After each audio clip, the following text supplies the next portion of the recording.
Good morning, everybody. It's Dave and Bo. We're out here in the garden already. It's January 17th, 2025. You're probably seeing this video a couple days later, but it is a beautiful, once again, sunny day in Southern California. Thankfully, all that smoke and bad air quality has dissipated from the fires we've had in the past week or two. It's a beautiful day out here, and I'm going to walk around and highlight many of the trees because it's something that I walk by a lot and don't even mention them. I'm normally, focused on the ground, but I've got a lot of trees on the property here that we can talk about. The first one is, I will tell you, it is my favorite tree of the whole entire yard. This is Magnolia Alexandria, and this was planted back probably in the mid-90s from a 5-gallon container. It's something that I take care of in terms of pruning every single year, although this year it's not quite pruned. It is just absolutely stunning in terms of its blossoms. It is a fragrant pink blossom. I'll show you one of them here in just a moment that is here. Let's see if we can zoom in on that just a little bit. It's not quite open, but it has that tulip shape to it. And again, it's one of my, favorite plants in all the plants that there are, and definitely the most favorite one in the yard. Besides that, we've got a Crepe Myrtle over here. This is an original planting to the home, which is 1955. And everyone here on these blocks, these are old citrus orchards where we're standing, everyone had a Crepe Myrtle tree in their yard from the original house build. So this one is, I'm going to say purple. Keep in mind I'm colorblind, but it is quite a good bloomer. I've laced it out a couple of times as far as pruning goes. I need to do that again. It's a little bit kind of too dense at some parts. We want to thin it out a little bit. I don't ever have any problems with powdery mildew or anything like that. It's just been a great tree, consistent bloomer all the time. And as we walk by, there's Bo. We have a couple pineapple guavas on the property. This is Trask. I am not familiar with the other variety of that pineapple guava. They are subtropical, and that's about as high as they get. They do bloom right around April. The petals rather, of the flowers are edible, and I would even tell you that they are excellent, and I grow them honestly for the flowers rather than the fruit. Both of these I actually got for free. When I was working retail, we were doing a plant identification clinic, and we had some plants donated, and I did this for many years. So this one probably comes from the early 90s, maybe 92, 93. This one probably later 90s, around 97, 98. Since we're here, the Leucojum looks really beautiful. Again, about 4 weeks going on that as far as blooms go. And again, it's kind of weird to see the further back we get some smaller plants, but I'm really happy this year I had the weeds cleared out of at least this area so that they're kind of growing unencumbered, so a little bit easier to see and take care of them. I also got that forsythia the other day. You can see all the blossoms coming up and opening up on those. Huge mass of Amaryllis belladonna. You can also see with the warm winter we've had and lack of clouds even, that all the roses are just leafing out almost immediately. So let's go to our next tree, which is the Hymnosporum or sweet shade tree. So the sweet shade trees get up about 25, 30 feet tall. They are evergreen. Since we're in the middle of winter here, you can see that they really don't lose their leaves all at one time. I think they're a fairly messy tree. As you can see from all the leaves on the ground over here, it doesn't seem like there's a time where they're not dropping leaves. Again, I need to get up here, thin them out, even cut the tree back a little bit as far as height wise. But creamy yellow flowers early in the springtime. I had a couple that were opening very early, very much off blooms, but the wind knocked them out the other day.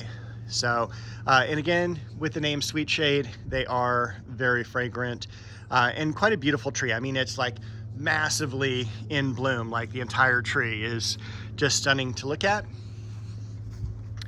This is a seedling fig. It has never produced any figs at all.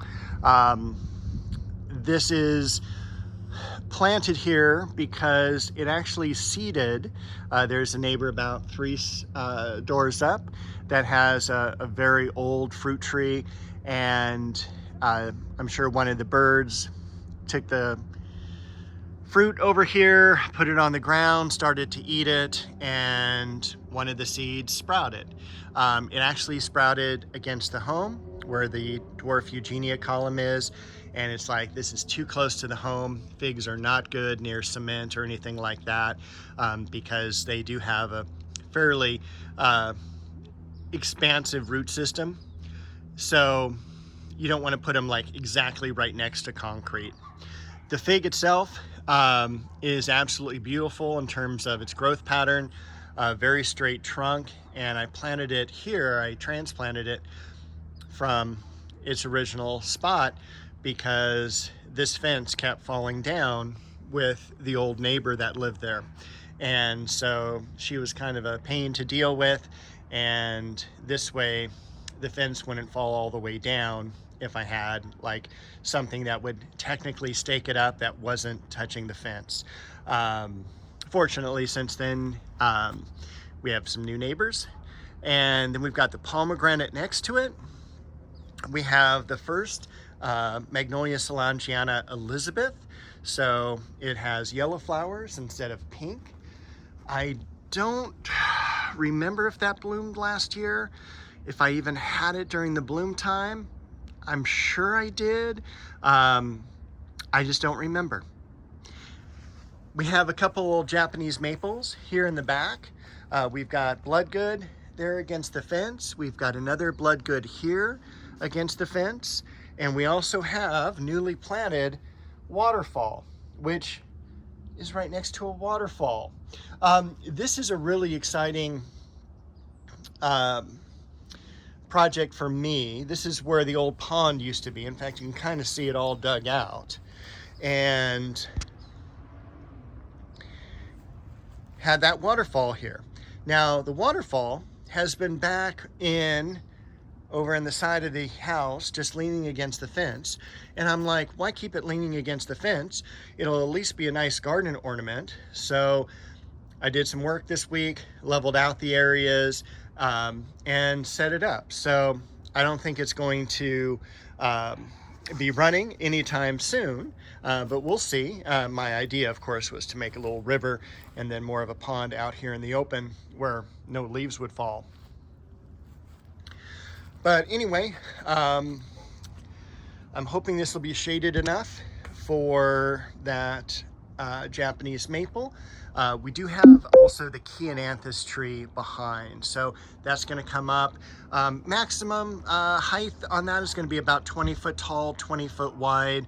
Obviously, it is deciduous, so it will lose its leaves in the winter time. Surprised the heck out of me the first time it lost its leaves. I was like, oh no, you know, I thought this was an evergreen tree, and it isn't. The Kean Anthis tree does have beautiful fringe flowers, very much like a loropetalum.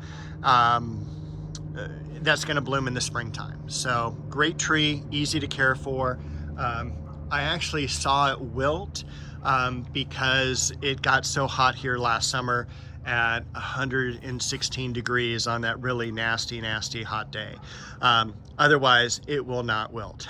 So I just would not plant it like in areas like Arizona or New Mexico, places like that, if you're going to get a standard 100-degree plus temperature every single day.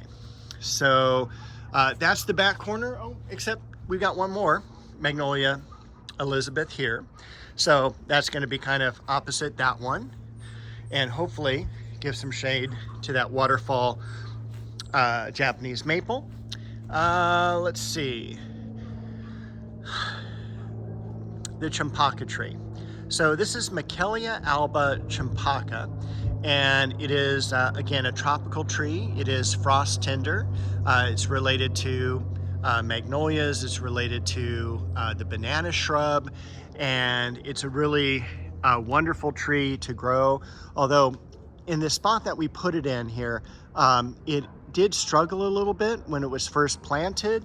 However, it is not struggling anymore, and it took the winds just fine, but it is a little bit on the messy side a couple times of the year because it will kind of drop its leaves, and that's the only thing. But other than that, beautiful white flowers, fragrant, but you kind of have to be up to smell them rather than like it's not going to be pungent where you're like, I got to move. Other trees, we've got the Magnolia or the Macadamia tree. This is a true Macadamia nut tree. These are a frost tender tree, so you do have to be careful in colder climates. Something like this isn't going to be damaged by a frost, but perhaps a 5-gallon would if it got down into the low 30s, high 20s. This is something that's been in the ground probably for 20 years now. It's very well established, and I did not really prune it back hard last year. It's been a couple years since I did that, but you can kind of see in the lower branches, I have gone through and pruned them, and I'm working on the upper branches.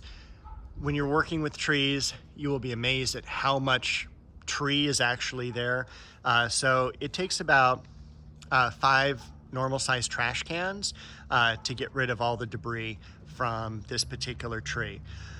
You want to also be careful when you prune the macadamias because they do have several points on their leaves. It's kind of like almost like a rose thorn in a way, and when it dries, it's even more sharp, or I guess sharper would be the correct phrase, and it hurts. So I will just tell you, when you prune these, make sure they go immediately into a trash can. You don't want them drying out more than a week, waiting for the next barrel to throw them into. But the squirrels do love the macadamias. The flowers are absolutely stunning. They're kind of like wisteria-like, a little bit smaller, but they trail down and there's a cluster of them. So again, quite beautiful, easy to grow, fun to grow, and just a kind of a really good conversation tree as well. And also a tree that doesn't really, none of these trees have really had any problems with insects or disease. We've got Apple Anna over here. And this is a high producing apple, normally on a tree like this. This is actually a natural dwarf too. They'll sell it to you as semi-dwarf, but keep in mind there's no standard Anna apple. It's just Anna is a tree that's only going to get about 12 to 15 feet at the most. And the fruit does not last off of the tree well. So eat it almost immediately or make it into applesauce or whatever.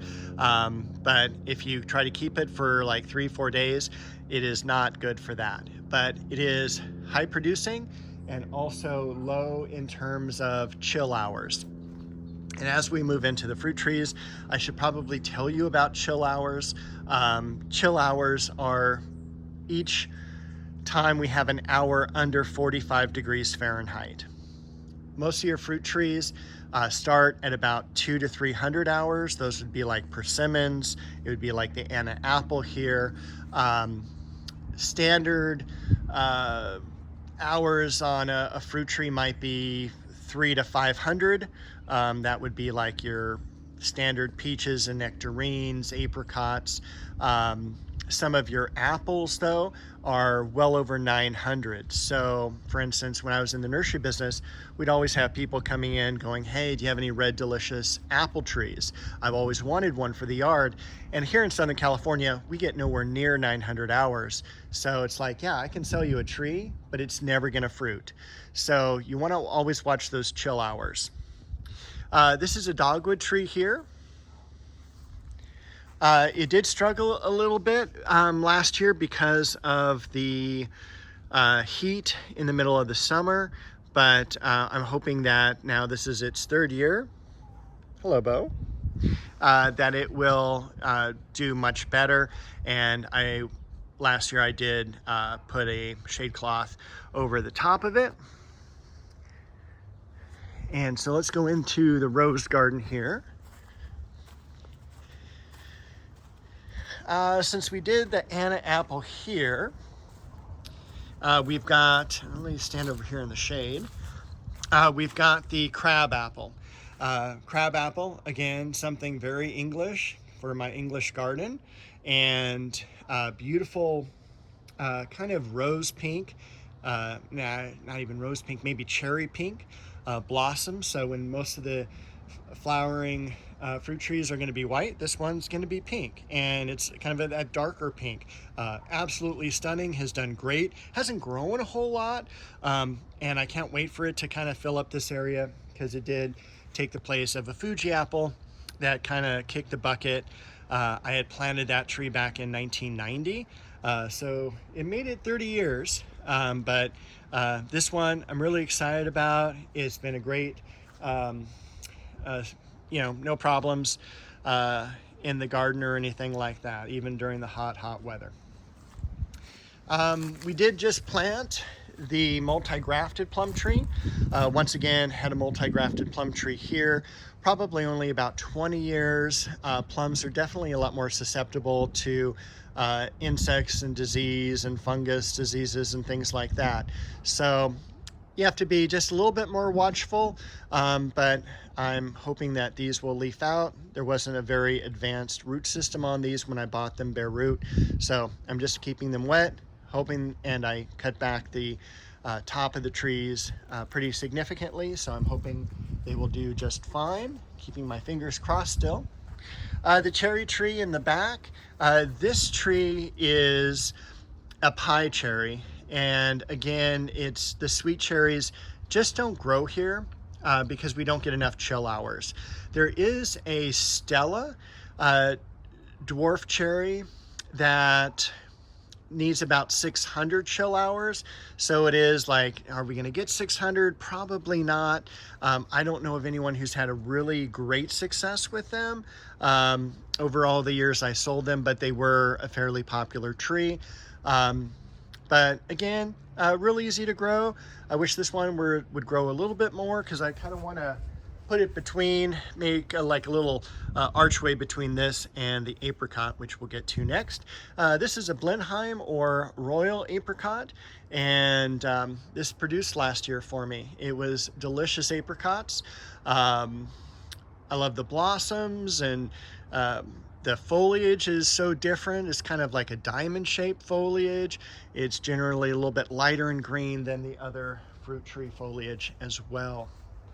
I think the last tree that we'll talk about on our tour today, because we're already cruising to 20 minutes, is one that I just planted. And this is, I don't know if that's showing up all that well. This is a flowering apricot, and it's flowering.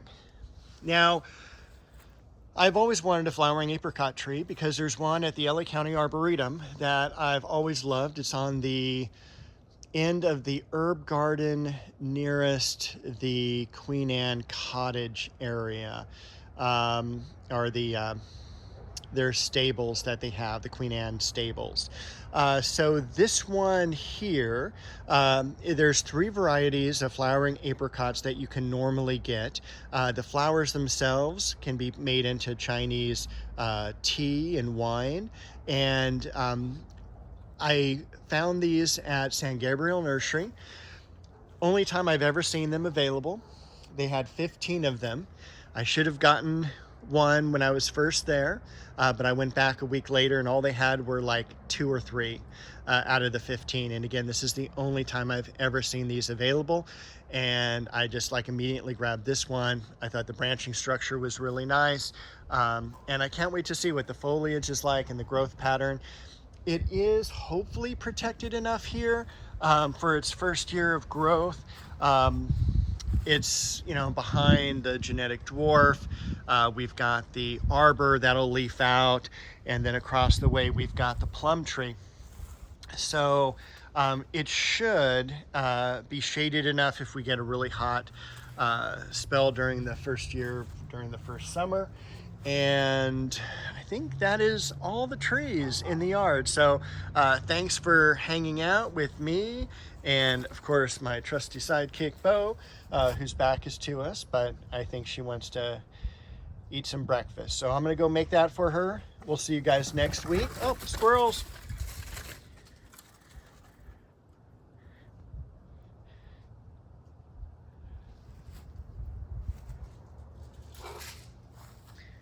Bo was not impressed with the squirrels.